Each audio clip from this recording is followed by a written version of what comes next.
নমস্কার বন্ধুরা, নতুন দিনে রান্নার চ্যানেলে আপনাদের সবাইকে স্বাগত জানাই। আজকের আমি বানাবো পনির ফিঙ্গার।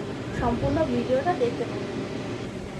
পনির ফিঙ্গার করার জন্য আমি এখানে পনির ফিঙ্গার শেপে কেটে নিয়েছি।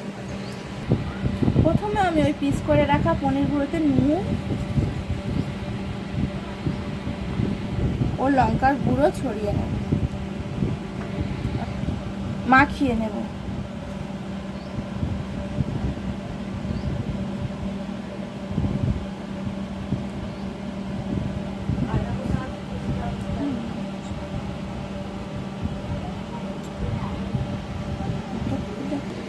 এবার আমি একটা পাত্রে নিয়ে নিয়েছি ময়দা, ওতে দেব পরিমাণ মতো কর্নফ্লাওয়ার,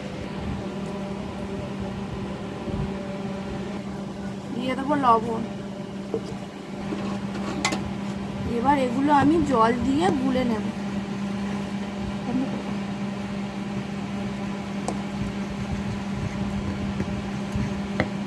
খুব একটা পাতলা ব্যাটার হবে না, এটা হালকা মোটা মতোই ব্যাটারটা হবে।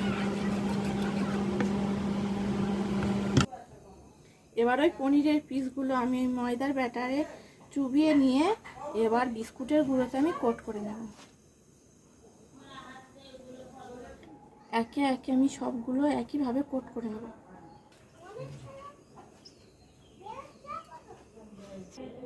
একে একে সব পনির ফিঙ্গারগুলো আমি কোট করে নিয়েছি। এবার আমি তেলে ভেজে নেব।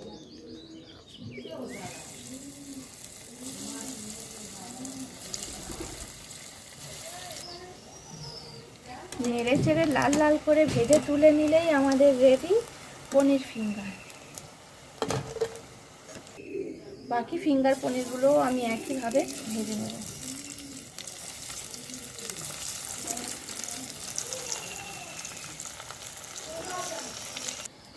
বাকি পনির ফিঙ্গারগুলোও আমি একইভাবে ভেজে তুলে নেব। খুব সহজে বানিয়ে ফেলুন বাড়িতেই পনির ফিঙ্গার, খেতে কিন্তু খুবই মজাদার।